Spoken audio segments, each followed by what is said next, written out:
buenos días. Recibimos al director de Recursos Humanos de la Intendencia de Montevideo y ex ministro de Trabajo, Eduardo Brenta. ¿Cómo anda? ¿Qué tal? Un gusto, como siempre. ¿Extraña un poco el ministerio o no?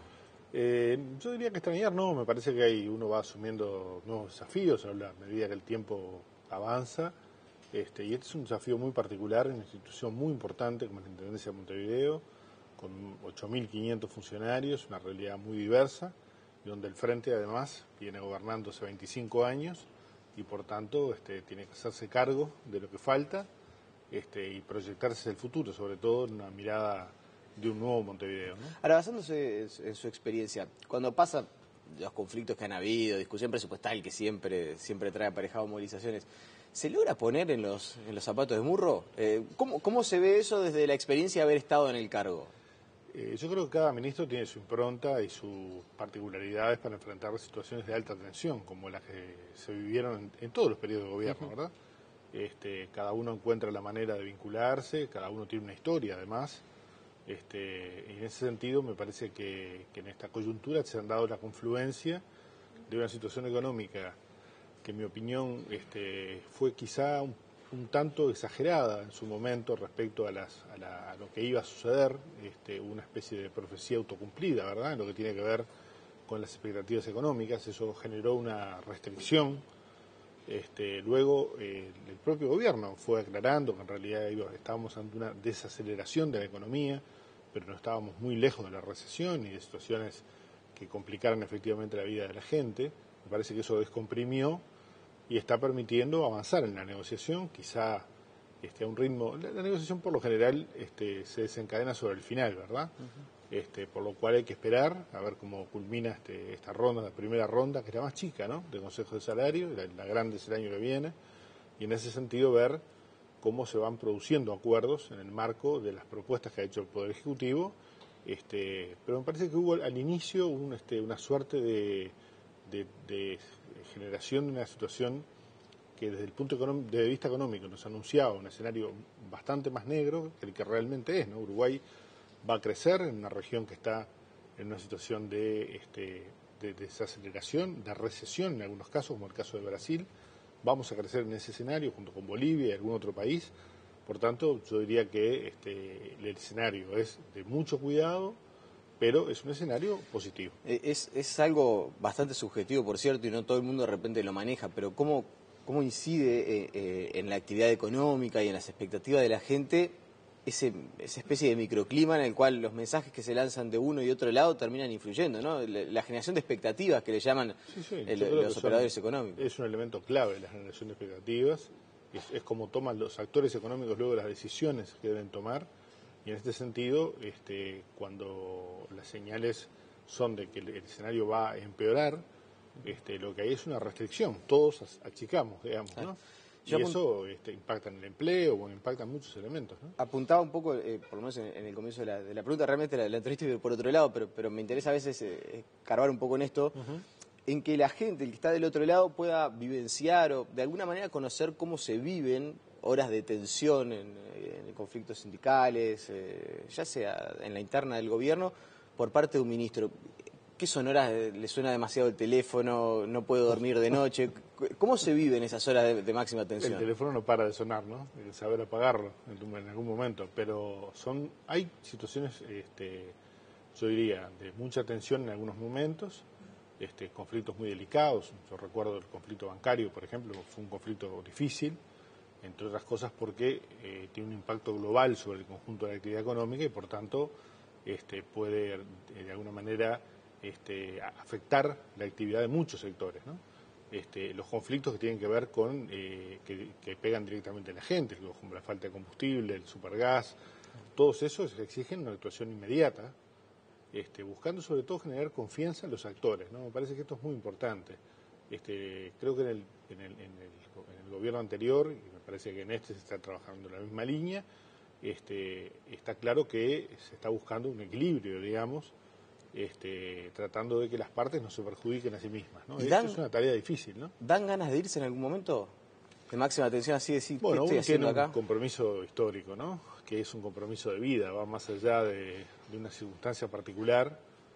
Puede, si uno sentir en algún momento las ganas de estar en un balneario, no en el ministerio, ¿no?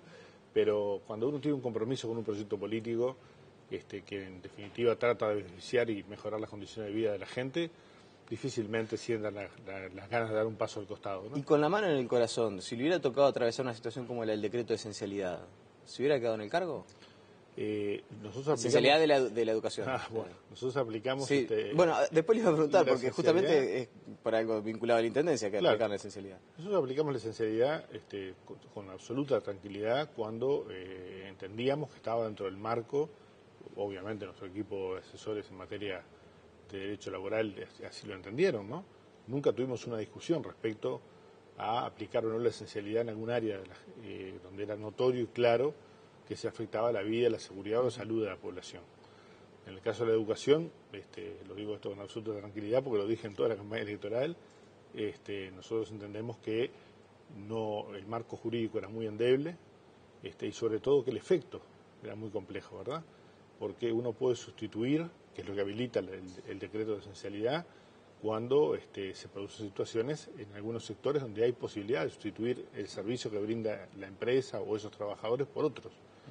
En el caso de la educación, se pueden sustituir maestros por maestros, digamos, y creo que esto es lo que llevó al gobierno a tener una reacción rápida en el sentido de encontrar caminos de negociación, pasando por el retiro del decreto de esencialidad, ¿no? O sea, que usted no hubiera aplicado la esencialidad en la educación. Yo hubiera intentado, cosa que quizás se hizo, no desconozco el proceso, tratar de trabajar en otra línea, fortaleciendo la negociación colectiva y buscando una salida que no lo implicara. Pero esto es muy fácil de decir estando afuera, ¿no?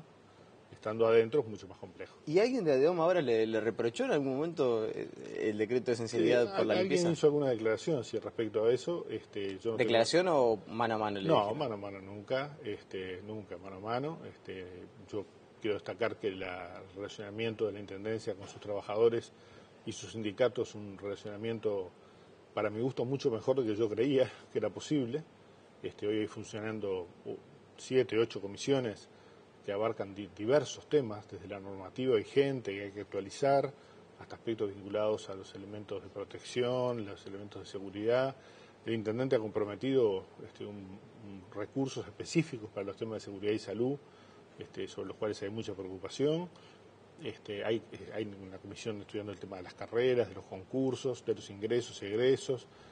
Obviamente va a haber un ámbito para discutir los temas salariales, como corresponde, antes del envío del presupuesto. En el día de mañana el intendente se reúne junto con el sindicato y nosotros para comenzar a ver la negociación en materia de política salarial, de ingresos, de concursos, de promociones.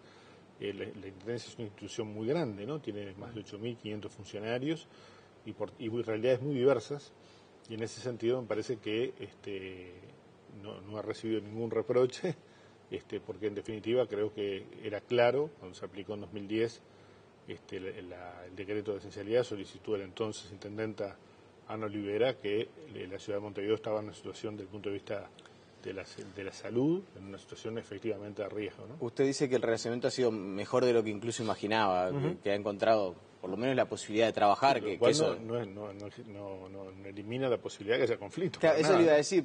Sí. Sin embargo, estamos en días donde las movilizaciones son bastante frecuentes. Incluso hay una el próximo jueves, justamente porque los trabajadores se reúnen en asamblea. Han habido asambleas, básicamente, ¿no?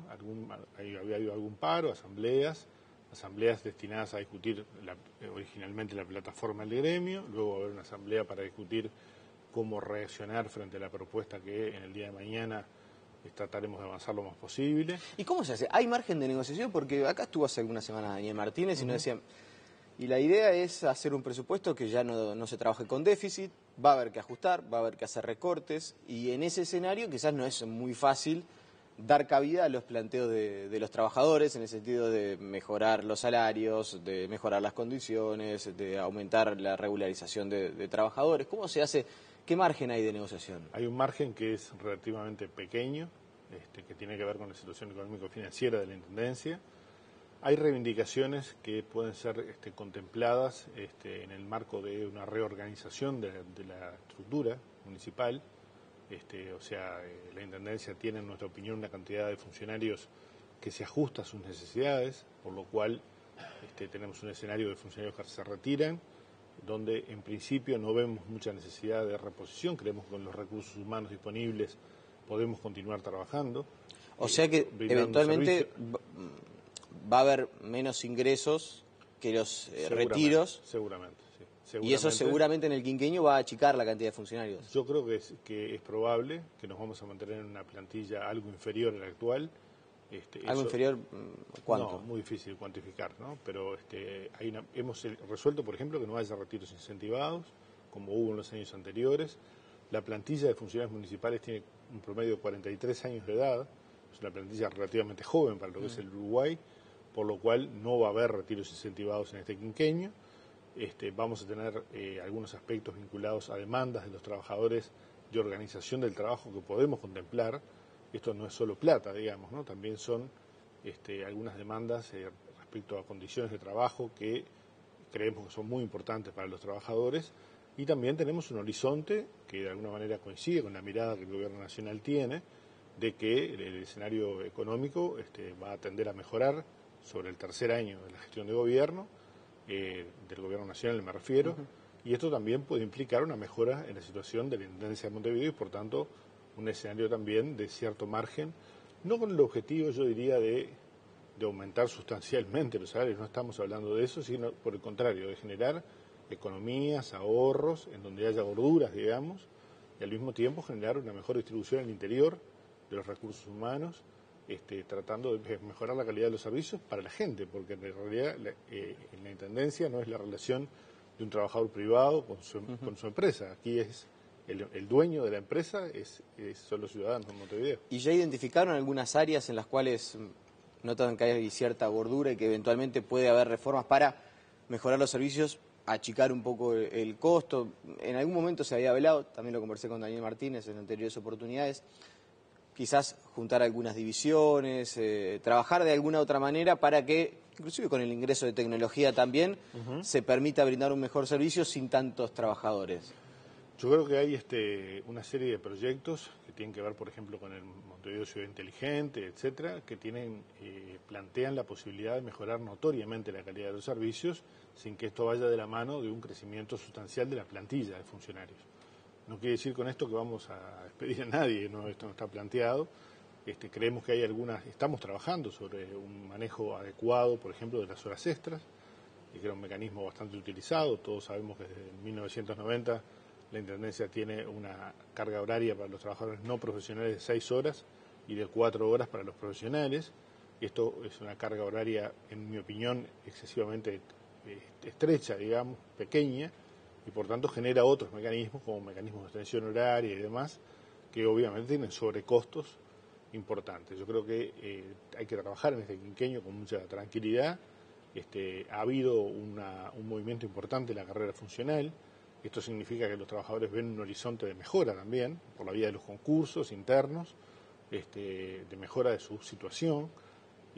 Me parece que hay que tener una política de promoción del buen funcionario, del funcionario comprometido con la gestión, y sobre todo una mirada de un Montevideo nuevo en una realidad que ha cambiado, ¿verdad? Por tanto, todos los elementos de introducción tecnológica, el control de los semáforos, el control de lo que tiene que ver con los contenedores, la posibilidad de que sensores establezcan dónde el contenedor está lleno, dónde no lo está, va a mejorar la calidad del servicio, la velocidad de los circuitos, en promover los circuitos de recolección.